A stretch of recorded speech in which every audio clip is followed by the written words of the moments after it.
we're here with Sarine Karajerjian, Program Director, Environmental Politics, Arab Reform Initiative. Thank you for joining us here at Milan NEXT Forum 2025. Over the past years, Global South countries have consistently asked for money and support from richer countries to fight climate change. Today, I would say the scenario has changed with key players like the United States slowing down their commitment to fight the effects of global warming. How do you see the future of environmental politics in the Global South? Thank you for having me. And this is a very timely discussion. And it's good that we are in Milan, that brings both the European and the Mediterranean together. For the Global South, it is very challenging. We're going through regional instability and wars, financial and political instability, of course, that is affecting. And also the third is a lot of uncertainties vis-a-vis the next future and the next steps, and not just for the Global South, but also for other parts of the world. So we are at a crossroads. We as civil society, we as residents of also the Global South, we're not one in one box. There's no one continent that is, that is surviving this crisis. But I think for the next steps is give trust. I think what we need at the moment is to rebuild trust amongst the values as well of the European Union that are to support stability, to support peace, but to support as well freedom of speech, freedom of expression, and to continue on supporting its neighboring countries, specifically in the Southern Mediterranean and specifically in the Middle East and the Levant. So what is next vis-a-vis the United States? Yes, there are many difficult challenges. These are not new challenges that has already existed in 2015. These are not new, but for us, it's also to diversify our sources of revenues in Europe, but also diversify the way we're looking at the new emerging also economies that exist. Yes, we have seen the BRICS playing a big role. We've seen China investing in the Levant, in the Middle East, in North Africa, and in Africa. We are seeing the Belt Road Initiative also supporting a lot of environmental projects on energy, on local transportation. But what does it mean on the long term? Who is going to bear the responsibilities? What type of financial mechanisms are we going to put in place? Because we have been also promised for many, many years about so many commitments from Western countries vis-a-vis the Global South, yet we are not seeing any commitments that are taking place. We have a bit lost hope in these financial mechanisms. There are a lot of conditions also for these financial mechanisms. So it is now time to look at different parts. The Gulf is playing a big role, and I think also the European Union is changing its dimension towards looking not just at the neighboring countries, but looking at the MENA plus the Gulf. So it is interesting. There are now discussions on financing from countries like Qatar, like Saudi Arabia, the UAE, the United Arab Emirates. So what do these mean also for countries of the Global South? Are we shifting the way we're looking? Are we looking towards the East? Where is the West also and its commitments towards the region? So it is time for us to ask for these values to come back to to come back to the Global South, and to make sure that there are serious mechanisms put in place for the next at least 15 years. Short term, let's see, and then short to medium term, to say the least.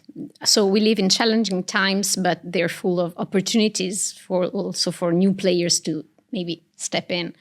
But there's also another concerning aspect. The Middle East and the Mediterranean Sea is swarming faster than other areas of the world. What are the main findings of your research about this? We are seeing and witnessing, of course, series of droughts. We're seeing inequalities vis-a-vis our water accessibility, but not just accessibility, clean water, food systems also being disrupted, as we are seeing.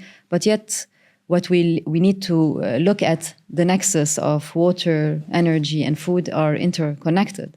And our research at the Arab Reform Initiative is to recenter these kinds of discussions, to look at the spaces, one, and the second is to understand the politics of these. These are highly political, political issues, and we know the technical solutions, but the issues and the challenges are political. We need to have a political discussions. There are also many bilateral agreements. We're seeing now mega projects in Morocco, energy projects in Tunisia. But again, what is this sustainable? What are the roles of the local populations? What are the role of the local farmers? What are the different roles also of the different vulnerable communities, women, youth, in the decision-making processes? So this is also what we are pushing for, is that this transition toward cleaner energy is just, sustainable and accessible, and to all the residents, all the different communities, specifically the vulnerable communities. In the Mediterranean region, again, it's a very broad region. It's not all one size fits all. We have different challenges internally, of course, at the domestic level, with the different regimes, with the different governments of our countries. But at the same time, there are also opportunities for collaboration with the Europeans, but there are also collaboration at the South-South level. And I think this is very important, to bring together voices from Tunisia with someone from Lebanon on how do you put challenges and what are the different solutions at the local level vis-a-vis accessibility to water, vis-a-vis not just access, but sustainable water use, accessibility and using your land. Because we know the policies that are happening, there's multilateral agreements, and there are also a lot of private companies investing in this region. Big ones, of course, also European companies investing in energy, renewable energy, investing in food systems. But again, on a long term, how sustainable are these? Who's being left behind? How can we look at the different seeds that are being sent over to our region? So we're looking at food sovereignty, not just as a security, but food sovereignty and sustainable. What are the production models? What are the roles of the local farmers? And how sustainable is this for the different markets of the region? I think this is what is the next challenge. How are we going to adapt to the different changes? We've seen 2 days ago in Paris, it was, a full storm happened in literally 2 hours. The whole city was blocked, interrupted. People couldn't go and mobile. And this is a richer country than we in the southern, richer economically, of course. We have the resources. We know that we have water, we have food, we have energy. But the issue is how to sustain this, how to make it accessible to all the different residents, and how to make sure that these are also back to rebuilding trust within the local citizens, the local communities of the region. So we have very challenging times for us in the region. It's about time to also create more collaborations internally, and to also put our governments in our part of the region accountable, but also the donors, community internationally also accountable to what investments are they making into this region, and who's benefiting from these global investments. Of course, thank you. This is a very important point. You were talking of challenges, and notably climate change is just one of the challenges the Middle East is facing right now, from regional conflicts to political instability. What is, in your opinion, the impact of such an uncertain and, let's say, fragmented context on implementing effective environmental policies? Well, it's a huge question. It's a big question. It's a big question. But I think today we realize that you cannot act only locally. Climate change is definitely global, but the repercussions are different on different countries, on different communities, different populations. For us in the region, well, we have regional conflicts, and we are still at war as we speak. So we have to find short-term, mid-term solutions towards how can we go out and rebuild the infrastructures. There's a lot of investments that are coming on infrastructure, but also how are we rebuilding, again, trust, the governance system, accountability mechanisms, rebuilding states, and as we see in Syria, as we see in Lebanon. So they are very challenging times, of course, as we were saying. But the next phase is one, on the short term, finding who will be, financing, because we do need financing in rebuilding state systems, rebuilding also communities, rebuilding the infrastructure. Maybe this infrastructure, and I hope the infrastructures are more greener, more sustainable, more accessible.